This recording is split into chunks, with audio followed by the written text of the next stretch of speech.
Hi and welcome to the channel Newtown Naughty Boy, a channel that I've set up to review and talk about all aspects of air rifle shooting. And today I'm going to be looking at the Crosman Mk1 and Mk2 air pistol.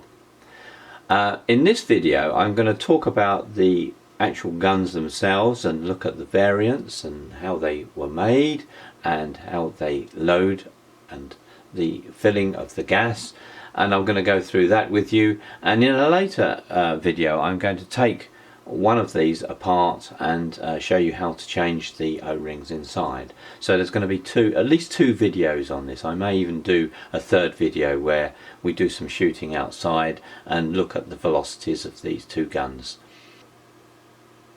So yes, these were produced in the States during the 60s, 70s and 80s, and if you wanted to own one of these in the UK, you would have had to have had a firearms certificate to own one of these, because although they are an air pistol, they are powered by CO2 gas.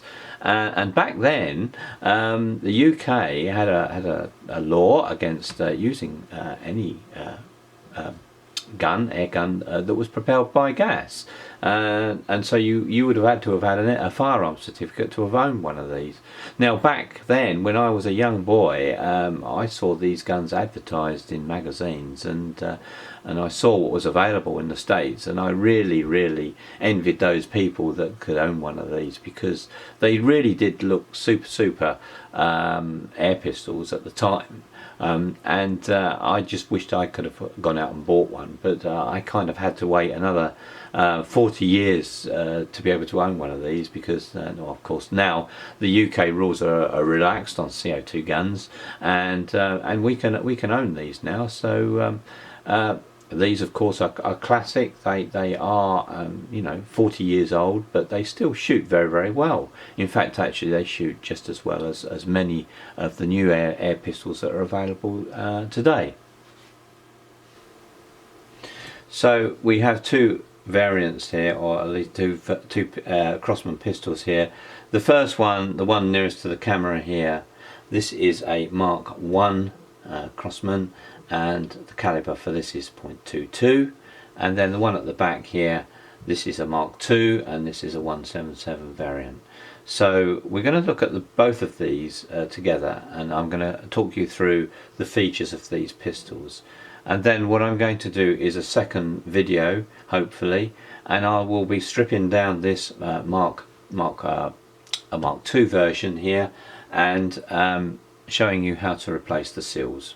So that will be another video that will follow on another time. So it's interesting to note that the pistols themselves, the .22 caliber is Mk1, as I've said before, and the Mk2 is 177. It's quite difficult actually to remember the marks and the calibers, because in the UK we would call a Mk1 177 and the Mk2 22, but USA at the time, their dominant air pistol caliber was 22, and that's why the caliber dictated the first mark of this range of air pistols. So that's why we have the Mk1 as the 22 and the Mk2 as the 177. In addition to the Mk2, the 177 version being able to fire 177 pellets, this pistol allegedly can also fire BB projectiles as well. Now I've tried this today. I actually inserted a BB into this gun and it just rolled out of the barrel, so I'm not too sure if that's correct, but the BB that I put in seemed to be far too small and didn't grip the sides, and it just fell through the barrel. I understand also from reading up on these pistols that the 177 version, the BB version, had some sort of magnet to hold the BB in position, so that it could be shot out of the barrel. Again, I tried this today, inserted the BB, and there didn't seem to be any magnet there from the probe or anywhere around the probe that would hold the BB in place. So I'm not too sure about that, but allegedly these 177 versions could fire a BB. So it's interesting to note that there are two different coloured grips here. The Mark II here has its characteristic black grip and grip on, and the Mark I here, the 2.2 version, has this mottled orangey black grip, which is quite nice actually. It's in a gloss finish. I understand that there is another derivative of this orange grip, a plain orange lighter grip that's available as well. Now, because both these grips are interchangeable with the calibers, so it may be that you find that these grips have been switched over if you actually purchase one of these, find one of these. So by just looking at the grips, you can't specifically tell what the caliber of the gun is. They may have been switched over at some point. So I'm just going to run through the mechanics of the gun and how the actual gun works. Obviously these have been checked out to start with. There is no gas in these, although I know one of them has an empty gas inside. I've checked these guns to make sure that they haven't got any shot inside them, so they're completely empty and safe to maneuver and check out. So let's have a look first of all at this Mark II, the 177 version. Now, the gas goes in the handle here, and the way that we do that is we unscrew the gas cap here. I'm trying to keep it in focus for you so that you can see.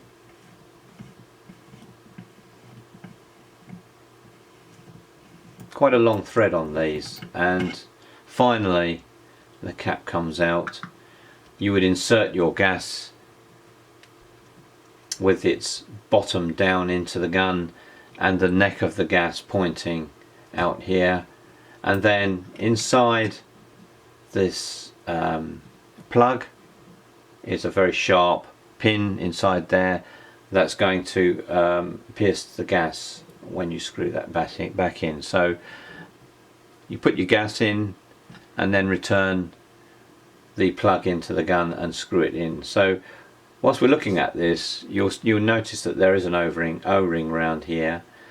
These can perish, and if your gun leaks from this area, when you screw the cap back in, then it's likely that O-ring has perished and needs replacing. So that will probably be one of the things that we do as part of the maintenance that I'll do in a separate video.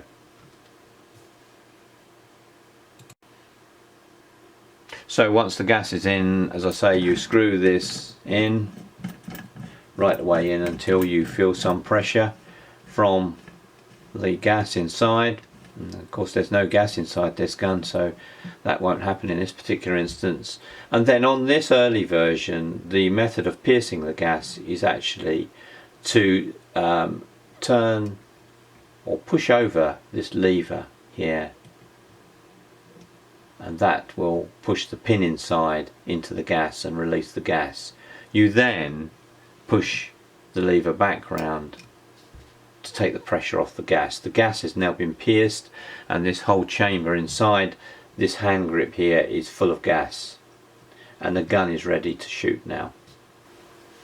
So just to show you on the other variant, the later variant, the gas plug again unscrews in the same method, and I won't take this one completely out, but you can see that there's no lever on the bottom here.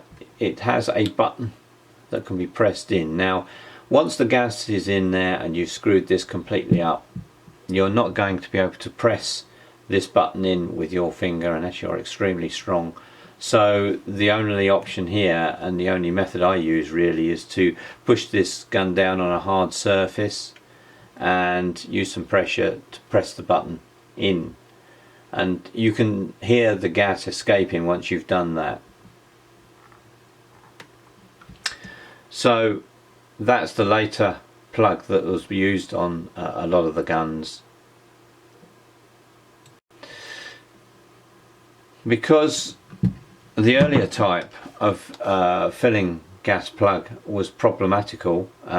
Whenever Crosman had these guns back in for service, they eventually started to replace these plugs automatically with the better push button plugs. So again, if you purchase one of these guns second hand with this style on the gun, it might be an earlier version that has this later plug on, so you have to be careful of that.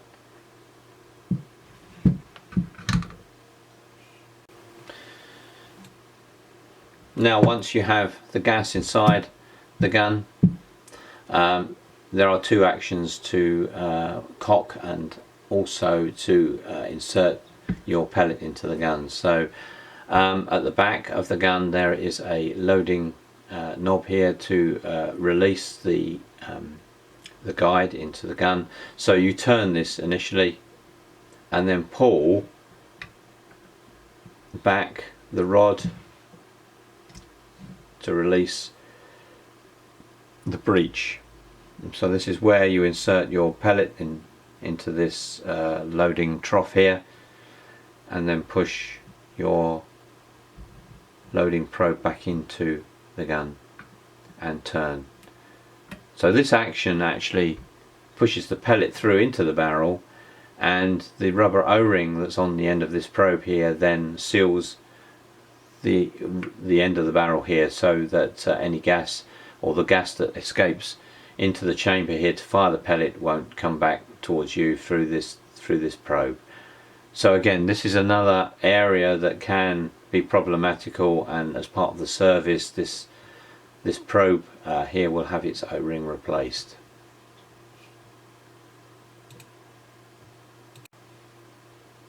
So once we have our pellet inside the gun, we can actually cock the gun ready to fire. Now the cocking hammer is here on the side of the gun and it's pushed forward. You'll notice that the hammer is on both sides, the button for the hammer is on both sides, and you just gently push this forward with two fingers, or thumb and a finger, until you hear a click. Now on this variant there are two power settings, so that first click is the low power setting.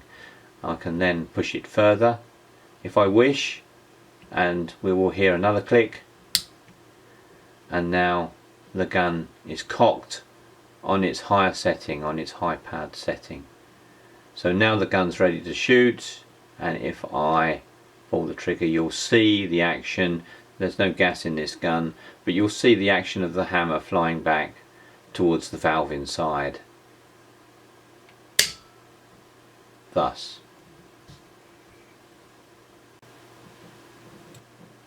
So just to show you on the Mark 1, the 2.2 version that I have here, the same effect happens here. The loading of the pellet is exactly the same, and we have a button here for the cocking of the gun.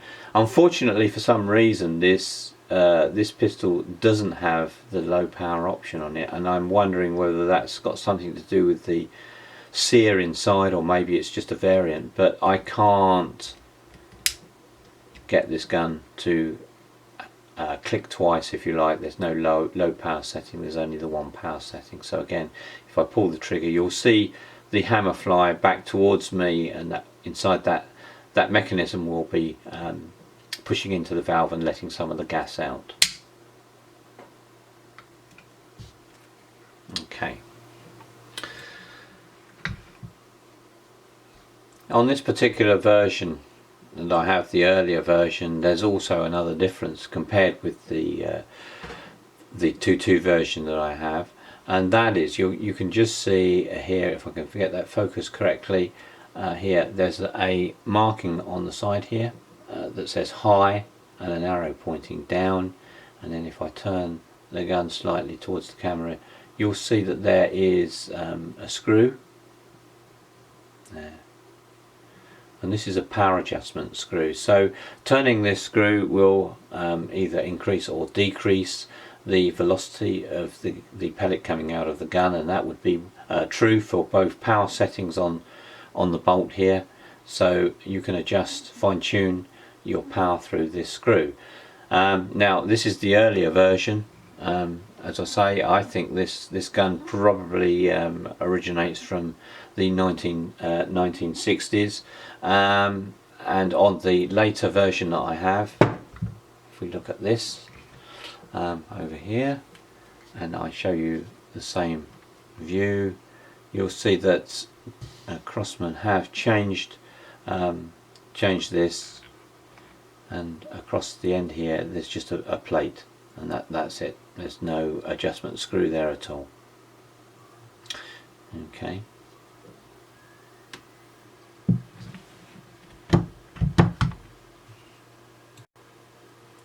We know from records that it was in 1975 or thereabouts, some changes were made to the Crosman models, the Mark 1 and Mark 2 models, and the loss of the power adjustment screw, the screw that I've just shown you here, that fine-tunes the power.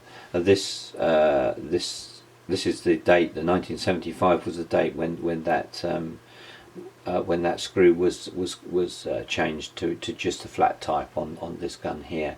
So we know that this one here, the black type .177 is an earlier type. It's before 1975, and this model here is after 1975.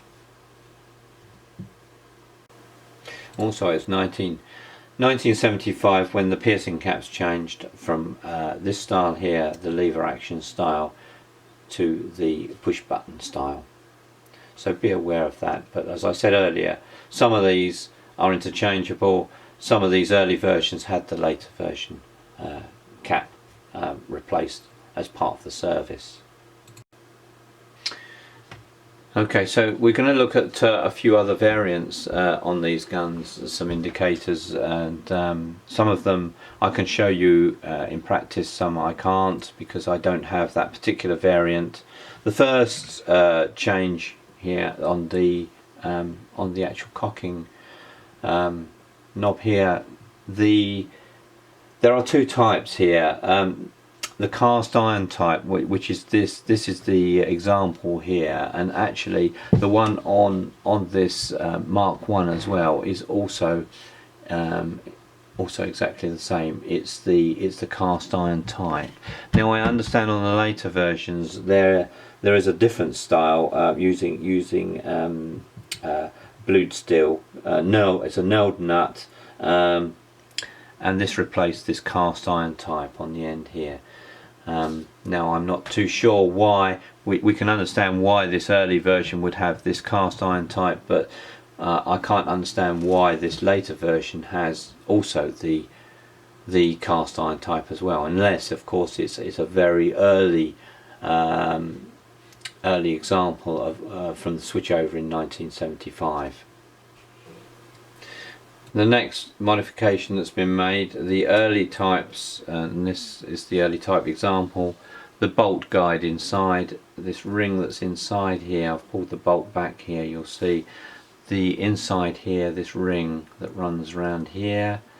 On the earlier types this is made of blued steel, and if you hit this with something that's metallic you can actually tell that that's metal inside there. So if we check out the same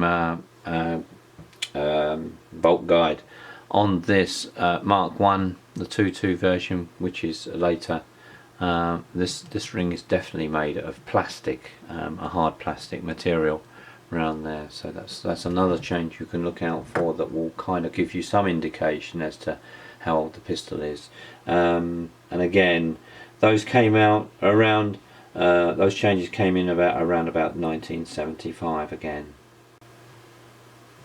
So the next change here is this screw here.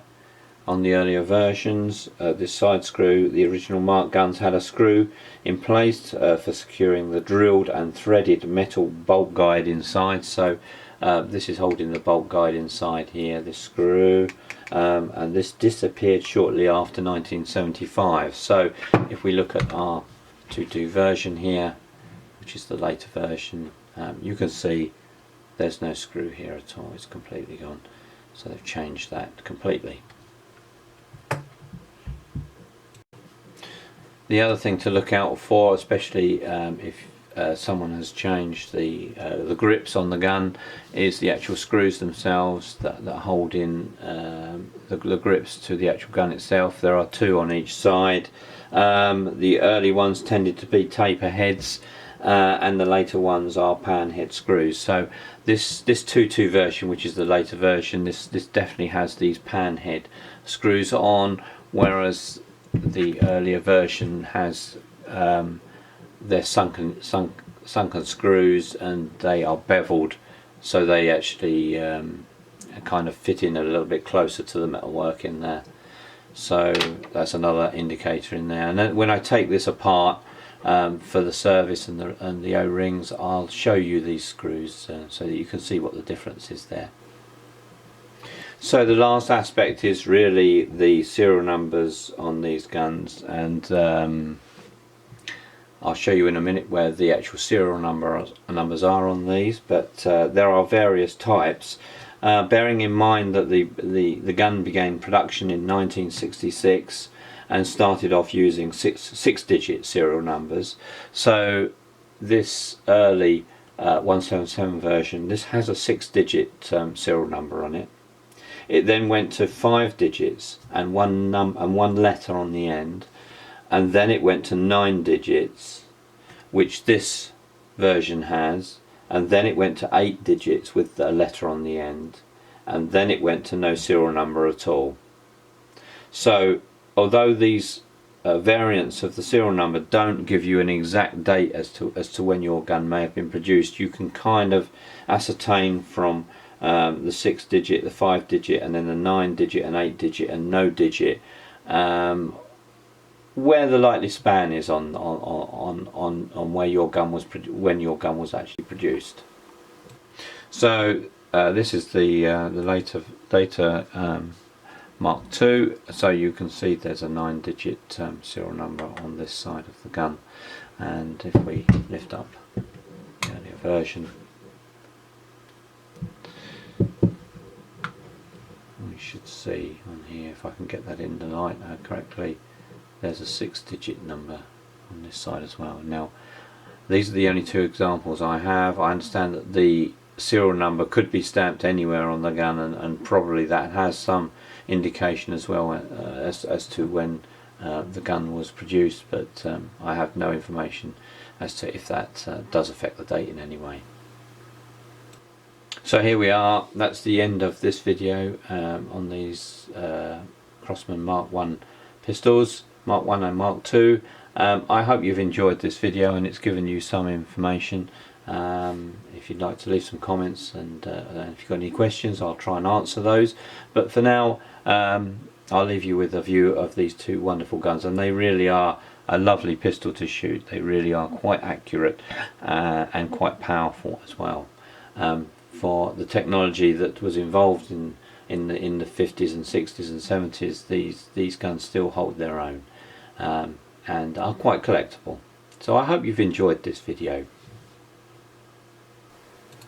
If you were wondering where the name Newtown Naughty Boy came from, well, this is the book that I've just written called Newtown Naughty Boy, and it's available on Amazon, download, Kindle, and paperback also. So it's a good read. It's about me growing up in the 50s, 60s and 70s, and what we used to get up to as kids. And there's a lot of shooting in there as well, air rifle shooting and shenanigans and things that we used to get up to. Some of it a little bit naughty, some of it well, you know, just boyish behaviour really, but it's a good read, and I'd appreciate if you could download and have a look at it and see what you think. Let me know.